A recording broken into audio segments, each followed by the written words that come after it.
Hello বন্ধুরা, তো আজকে তোমাদের সাথে রুই পোস্তর একটা রেসিপি শেয়ার করব। তো চলো ঝটপট রেসিপিটা দেখে নাও। তো সবার প্রথমে এখানে পেঁয়াজ, টমেটোর, পোস্ত আর কাজু বেটে রেখেছি। পোস্তর সাথে কিন্তু আমি কাঁচা লঙ্কাও বেটে রেখেছি। আর এদিকে দেখো, আমি এদিকে মাছগুলোকে ম্যারিনেট করে রেখে দিয়েছি। তো চলো ঝটপট মাছগুলোকে ভেজে নিই।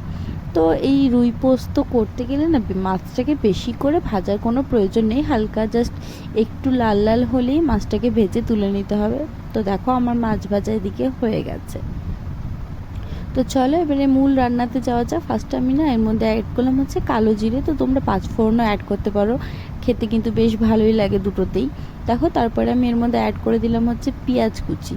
তো পেঁয়াজটা হালকা ভেজে নেব, মানে খুব একটা ব্রাউন কালার আসবে না, জাস্ট হালকা। তারপরে আমি এর মধ্যে অ্যাড করে দিলাম হচ্ছে কেটে রাখা টমেটোগুলোকে। তো এটা দিয়ে আমি ভালো করে একটু ভেজে নেব যাতে টমেটোগুলো একটু নরম হয়ে যায়। তো এর মধ্যে তারপরে অ্যাড করলাম হচ্ছে সামান্য পরিমাণে নুন। তোমরা তোমাদের টেস্ট অনুযায়ী দিয়ে দেবে।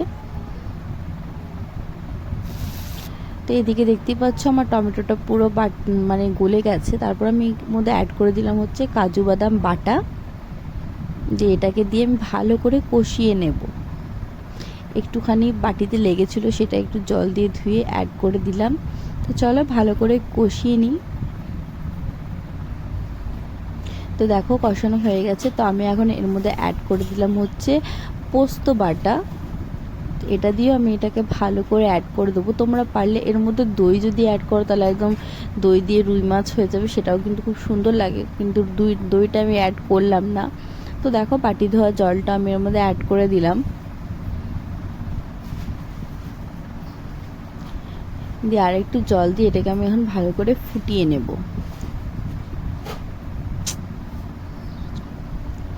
সামান্য পরিমাণে একটু চিনি অ্যাড করে দিলাম একটু মিষ্টির জন্য। দেখো আমাদের মাছের ঝোল একদম ফুটে উঠেছে। এখন আমি এর মধ্যে ভেজে রাখা মাছগুলোকে দিয়ে দিলাম। এরকম করে রুই পোস্ত একদিন করে দেখতে পারো সবাই, খুবই সুন্দর লাগে খেতে। এটা ফুটে গেলেই নামিয়ে নেব। তো বন্ধুরা, এই হচ্ছে আজকের আমাদের দুপুরের লাঞ্চ মেনু, রুই পোস্ত। তো রেসিপিটা দেখতেই পারলে খুবই সহজ আর খুবই সিম্পল।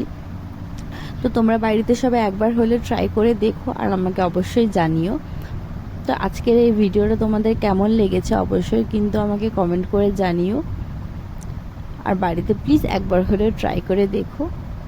তো চলো আজকের মতো টাটা, ফিরে আসছি নতুন একটা সুন্দর রেসিপির সাথে।